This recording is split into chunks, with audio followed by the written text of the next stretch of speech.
Hi friends, welcome to my YouTube channel Srishti Drishti ಚಾನಲ್ಗೆ ಸ್ವಾಗತ. Friends, ಎಲ್ಲರೂ ಹೇಗಿದ್ದೀರಾ? ಚೆನ್ನಾಗಿದ್ದೀರಾ ಅನ್ಕೋತೀನಿ. ನಾನು ಕೂಡ ಚೆನ್ನಾಗಿದ್ದೀನಿ. ಇವತ್ತಿನ ವಿಡಿಯೋ ಬಂದೇನಪ್ಪ ಅಂತಂದರೆ, ನಿಮಗೆಲ್ರಿಗೂ ತಮ್ಲೈನ್ ನೋಡಿ ಗೊತ್ತಾಗಿದೆ. ಕಷ್ಟ ಕಾಲದಲ್ಲಿ ನಮಗೆ ಕೊಟ್ಟಿದ್ದು ಇದೆ, ಹೊಟ್ಟೆ ತುಂಬ ಊಟ ಕೊಟ್ಟಿದ್ದು ಇದೇ ಕೆಲಸನೇ. ನನಗೆ ಈ ಕೆಲಸ ಒಂದು 16 ವರ್ಷದಿಂದ ಮಾಡ್ತಾಯಿದ್ದೀನಿ. ತುಂಬ ಜನ ಹೆಣ್ಮಕ್ಳಿಗೆ ಈ ಥರ ಕೆಲಸಗಳು ಅವ್ರ ಮನೆ ತುಂಬ ಚೆನ್ನಾಗಿ ನಡೆಸ್ಕೊಂಡು ಬರ್ತಿದೆ ಅಂತಲೇ ಹೇಳ್ಬೋದು. ಯಾಕಂದರೆ ಇವತ್ತು ನಾನು 16 ವರ್ಷದಿಂದ ಈ ಕೆಲಸ ಮಾಡ್ತಾಯಿದ್ದೀನಿ. ಹೂ ಕಟ್ಕೊಂಡು ಜೀವನ ಮಾಡ್ತಾ ಇರೋದು. ಈ ಥರ ಕೆಲಸ ಅಂತಂದರೆ ಫಸ್ಟ್ ಕಟ್ಟಿ ಕೂಲಿಗೂ ಕಟ್ಟೋರು ಕೂಡ ಜೀವನ ಮಾಡ್ತಾರೆ, ವ್ಯಾಪಾರ ಮಾಡೋರು ಕೂಡ ಜೀವನ ಮಾಡ್ತಾರೆ. ಇವತ್ತಿನ ರೇಟಲ್ಲಿ 1 kgಗೆ 100 ರೂಪಾಯಿ ಇದೆ ಕಟ್ಟೋದಕ್ಕೆ. ನಾನು ಕೂಡ ಕೊಡ್ತೀನಿ ಬೇರೆಯವ್ರಿಗೆ ಕಟ್ಟೋದಕ್ಕೆ. 1 kg 100 ರೂಪಾಯಿ ಇದೆ ನೋಡಿ ಮರಲೇವು. ಈ ರೀತಿ ಕಟ್ಕೊಂಡು ಜೀವನ ಮಾಡೋವಂಥ ಎಷ್ಟೋ ಹೆಣ್ಮಕ್ಳು ಎಷ್ಟೋ ಮುಂದೆ ಬಂದಿದ್ದಾರೆ ಅಂತಲೇ ಹೇಳ್ಬೋದು.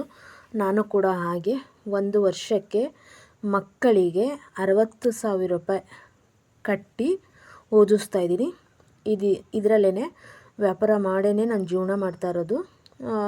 ನನ್ನ 2 ಮಕ್ಕಳಿದ್ದಾರೆ. 2 ಮಕ್ಳಿಗೂ ಕೂಡ ಪ್ರೈವೇಟ್ ಸ್ಕೂಲಲ್ಲೇ ನಾನು ಓದಿಸಿರೋದು. ಇಂಗ್ಲೀಷ್ ಮೀಡಿಯಮಲ್ಲೇ ಹಾಕಿ ಓದಿಸಿರೋದು. ನಾನು ಓದಿಲ್ಲ, ಆದರೂ ಕೂಡ ನನ್ನ ಮಕ್ಕಳು ಓದಲಿ ಅಂತ ಹೇಳಿ ನಾನು ಇಂಗ್ಲೀಷ್ ಮೀಡಿಯಮಲ್ಲೇ ಹಾಕಿ ಓದಿಸ್ತಾಯಿದ್ದೀನಿ. ಹೂ ಕಟ್ಟಿ ಜೀವನ ಮಾಡಿ ನಾನು ಓದಿಸ್ತಾಯಿದ್ದೀನಿ. ಕಷ್ಟ ಕಾಲದಲ್ಲಿ ಕೊರೋನಾ ಟೈಮಲ್ಲೂ ಕೂಡ ನಮಗೆ ಇದು ಹೊಟ್ಟೆ ತುಂಬ ಊಟ ಕೊಟ್ಟಿದೆ. ಹೂ ಕಟ್ಟಿ ಹೂ ಮಾರಿ ಜೀವನ ಮಾಡಿ ನಾನು ಇಷ್ಟು ಮಕ್ಕಳನ್ನ ಓದಿಸಿ ಎಜುಕೇಷನ್ ಕೊಡಿಸ್ತಾಯಿದ್ದೀನಿ. ಮನೆ ಕೂಡ ನನಗೆ ತುಂಬ ಚೆನ್ನಾಗಿ ಮೇಂಟೈನ್ ಆಗುತ್ತೆ ಇದರಿಂದ ಅಂತಲೇ ಹೇಳ್ಬೋದು. ಏಕೆಂದರೆ ಕಷ್ಟಕ್ಕೆ ಪ್ರತಿಫಲ ಸಿಕ್ಕೇ ಸಿಗುತ್ತೆ. ಈ ಕೆಲಸ ಅಂತೂ ನಿಜವಾಗ್ಲೂ ಮನೇಲಿ ಕೂತ್ಕೊಂಡು ಬರೀ ಹೂ ಕಟ್ಕೊಡೋರ್ಗೂ ಕೂಡ ತುಂಬಾ ಜೀವನ ಕೊಟ್ಟಿದೆ ಇದು. 1 kgಗೆ 100 ರೂಪಾಯಿ ಅಂದರೆ ಒಂದು ದಿನಕ್ಕೆ 2 kg ಹೂ ಕಟ್ಟಿದ್ರೆ 200 ರೂಪಾಯಿ ಆಯಿತು. ಮನೇಲಿ ಕೂತ್ಕೊಂಡು ಒಂದು ದಿನಕ್ಕೆ 200 ರೂಪಾಯಿ ಸಂಪಾದನೆ ಮಾಡ್ಬೋದು. ಇದರಲ್ಲಿ ತುಂಬ ಜನ ಎಷ್ಟೋ ಜನ ಕೆಲಸಕ್ಕೆ ಹೊರಗಡೆ ಹೋಗದೇ ಇರೋರು ಈ ಕೆಲಸ ಮಾಡಿಕೊಂಡು ಜೀವನ ಮಾಡ್ತಿದ್ದಾರೆ. ಬರೀ ಮನೇಲೇ ಕೂತ್ಕೊಂಡು ನಮ್ಮಂಥವ್ರಿಗೆ ಕಟ್ಕೊಡೋದೇ ಒಂದು ಅವ್ರಿಗೆ ಕೆಲಸ ಆಗಿರುತ್ತೆ. ಅವ್ರಿಗೂ ಕೂಡ ನಾವು ತುಂಬ ರೆಸ್ಪೆಕ್ಟ್ ಕೊಡ್ತೀವಿ. ಯಾಕಂದರೆ ನಮ್ಮ ಸಮಯಕ್ಕೆ ಕಟ್ಕೊಡ್ತಾರೆ ಅಂತ. ನೋಡಿ, ಈ ರೀತಿ ಕಟ್ಟಿಟ್ಕೊಂಡು ನಾನು ರಸ್ತೆ ಬದಿಲಿ ಹೋಗಿ ನಿಂತ್ಕೊಂಡು ವ್ಯಾಪಾರ ಮಾಡ್ಕೊಂಡು ಬರೋದು. ಈ ಕೆಲಸ ಅಲ್ಲದೆ ಟೈಲರಿಂಗು ಕೂಡ ಕಲ್ತಿದ್ದೀನಿ. ನಾನು ಸಣ್ಣ ಪುಟ್ಟ ಟೈಲರಿಂಗ್ ಕೆಲಸನೂ ಕೂಡ ಮಾಡ್ಕೋತೀನಿ. ನನ್ನ ಬ್ಲೌಸ್ ಸ್ಟಿಚಿಂಗ್ ನಾನೇ ಕೂಡ ಮಾಡ್ಕೋತೀನಿ. ಎಲ್ಲ ಈ ಕೆಲಸ ಕಲ್ತಿಲ್ಲ ಆ ಕೆಲಸ ಕಲ್ತಿಲ್ಲ ಅನ್ನೋದೇನಿಲ್ಲ. ಕೆಲಸ ನನಗೆ ಕಲಿಬೇಕು ಅಂತ ಮನಸ್ಸು ಬಂದಾಗ ನಾನು ಅದಾದ ಕೆಲಸನ ಕಲ್ತಿದ್ದೀನಿ. ಆದರೆ ಪರ್ಫೆಕ್ಟಾಗಿ ಮಾಡ್ಕೊಂಡು ಹೋಗ್ತಾ ಇರೋದು ಅಂದರೆ ಇದೊಂದೇ ಕೆಲಸ, ಹೂವಿನ ವ್ಯಾಪಾರ ಮಾಡ್ತಾ ಇರೋದು ನಾನು. ತುಂಬ ನನಗೆ ಕಷ್ಟ ಕಾಲದಲ್ಲೆಲ್ಲ ಜೀವನ ಕೊಟ್ಟಿದೆ ಇದು. ಮನೇಲಿ ಕಟ್ಟೋದನ್ನು ಕಲ್ತ್ಕೊಂಡ್ರೆ ಮನೇಲಿ ದಿನಕ್ಕೆ ಫ್ರೀಯಾಗಿರೋರು 1 kg ಹೂವನ್ನ ಕಟ್ಕೊಂಡ್ರೆ ಮನೇಲಿ ಎಷ್ಟೋ ನಮ್ಮ ಸಾಲಗಳಾಗಿರ್ಬೋದು, ಜೀವನ ಆಗಿರ್ಬೋದು, ಮಕ್ಕಳು ಎಜುಕೇಷನ್ ಆಗಿರ್ಬೋದು, ಟ್ಯೂಷನ್ಗಾಗಿರ್ಬೋದು, ಪ್ರತಿಯೊಂದಕ್ಕೂ ಕೂಡ ಹೆಲ್ಪ್ ಮಾಡುತ್ತೆ ಅಂತಲೇ ಹೇಳ್ಬೋದು. ಇದು ನನಗೆ ಅಷ್ಟು ಕೆಲಸ ನಿಜವಾಗ್ಲೂ ನನಗೆ ತುಂಬಾ ಇಷ್ಟ ಈ ಕೆಲಸ ಮಾಡೋದಕ್ಕೆ ಅಂತಲೇ ಹೇಳ್ಬೋದು. ಯಾಕಂದರೆ ರಸ್ತೆ ಬದಿಯಲ್ಲಿ ನಿಂತ್ಕೊಂಡು ವ್ಯಾಪಾರ ಮಾಡ್ತೀವಿ ಅನ್ನೋದು ಒಂದು ಅಷ್ಟೇ. ಆದರೆ ನಾನು ಇಲ್ಲಿವರೆಗೂ ನನ್ನ ಮಕ್ಕಳು ಎಜುಕೇಷನ್ಗಾಗಿರ್ಬೋದು, ಟ್ಯೂಷನ್ಗಾಗಿರ್ಬೋದು, ಅವ್ರಿಗೆ ಬಟ್ಟೆ ಬರೀ ಪ್ರತಿಯೊಂದಕ್ಕೂ ಕೂಡ ನನಗೆ ಇದು ತುಂಬಾ ಹೆಲ್ಪ್ ಮಾಡಿದೆ ಈ ಕೆಲಸ. ನನಗೆ ಸ್ವಲ್ಪ ಹ್ಯಾಂಡಿಕ್ಯಾಪ್ ಇರೋದ್ರಿಂದ ಕಾಲು, ನಾನು ಬೇರೆ ಕೆಲಸಕ್ಕೆಲ್ಲೂ ಹೋಗ್ದಲೇ ಇದೊಂದೇ ಕೆಲಸ ಮಾಡಿಕೊಂಡು ಹೋಗ್ತಾಯಿದ್ದೀನಿ. ಈ ಕೆಲಸ ತುಂಬ ಚೆನ್ನಾಗಿ ನನಗೆ ಹೊಟ್ಟೆ ತುಂಬ ಊಟ ಕೊಟ್ಟಿದೆ, ಮೈಗೆ ತುಂಬ ಬಟ್ಟೆ ಕೊಟ್ಟಿದೆ ಅಂತಲೇ ಹೇಳ್ಬೋದು. ಎಷ್ಟೋ ಜೀವನ ಸಾಗಿಸಿದೆ ನನ್ನದಲ್ದಲೇ ಬೇರೆ ಎಷ್ಟೋ ಮನೆಗಳಲ್ಲಿ ಹೂ ಕಟ್ಕೊಂಡು ಜೀವನ ಮಾಡೋ ಅಂಥವ್ರ ಮನೇಲಿ ಜೀವನ ಸಾಗಿಸಿದೆ. ಇದು ಒಂಥರ ನಮಗೆ ಮಹಾಲಕ್ಷ್ಮಿ ಇದ್ದಂಗೆ ಚೆನ್ನಾಗಿ ಇದಾಗುತ್ತೆ ಅಂತಲೇ ಹೇಳ್ಬೋದು.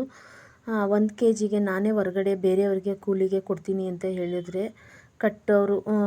ಕಟ್ಕೊಡ್ತಾರೆ ಒಬ್ಬೊಬ್ಬರೇನೋ. ನಮ್ಮ ಏರಿಯಾದಲ್ಲೇ ತುಂಬ ಜನ ಕಟ್ತಾರೆ. ನಮ್ಮ ಏರಿಯಾ ಇರೋದೆಲ್ಲನೂ ಬರೀ ಕೂಲಿಗೆ ಇಸ್ಕೊಂಡು ಹೂವು ಕಟ್ತಾರೆ.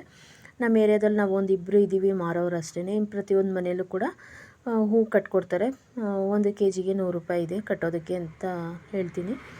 ಮಲ್ಲಿಗೆಗೆ ಬೇರೆ ರೇಟ್ ಇದೆ, ಮರಳೆಗೆ ಬೇರೆ ರೇಟ್ ಇದೆ, ಕನಕಾಂಬ್ರಗೆ ಬೇರೆ ರೇಟ್ ಇದೆ. ಕನಕಾಂಬ್ರ ದುಬಾರಿ ಜಾಸ್ತಿ, ಅದು 1/4 kgಗೆ 50 ರೂಪಾಯಿ ಕೊಡ್ತೀವಿ ಕಟ್ಟೋದಕ್ಕೆ. ಅದು ತುಂಬ ಕಷ್ಟ ಕಟ್ಟೋದಕ್ಕೆ. ಈ ಮರಳೆ ಹೂವು ಅಷ್ಟೇ ತುಂಬ ಸಣ್ಣ ಇರುತ್ತೆ, ಅದರಿಂದ ಒಂದು ರೈಟ್ ಇದೆ.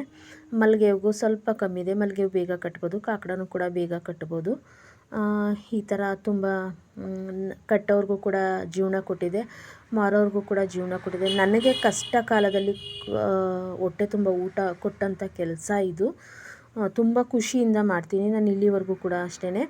ಯಾಕಂದರೆ ನನ್ನ ಮಕ್ಕಳು, ನಾನು ಓದಿಲ್ಲ, ನನ್ನ ಮಕ್ಳಿಗೆ ನಾನು ಎಜುಕೇಷನ್ ಕೊಡಿಸ್ಬೇಕು ಅನ್ನೋದೊಂದು ಆಸೆ ಇತ್ತು.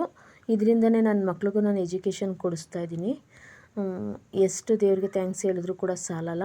ಯಾಕಂದರೆ ಬೇರೆ ಕೆಲಸ ನನಗೆ ಹ್ಯಾಂಡಿಕ್ಯಾಪ್ ಇರೋದ್ರಿಂದ ಹೊರಗಡೆ ಹೋಗಿ ಮಾಡೋದಕ್ಕಾಗೋದಿಲ್ಲ ಅನ್ನೋದ್ರಿಂದ ನಾನು ಈ ಕೆಲಸನ ಕಲಿತು ಈ ಕೆಲಸ ಮಾಡ್ತಾಯಿದ್ದೀನಿ.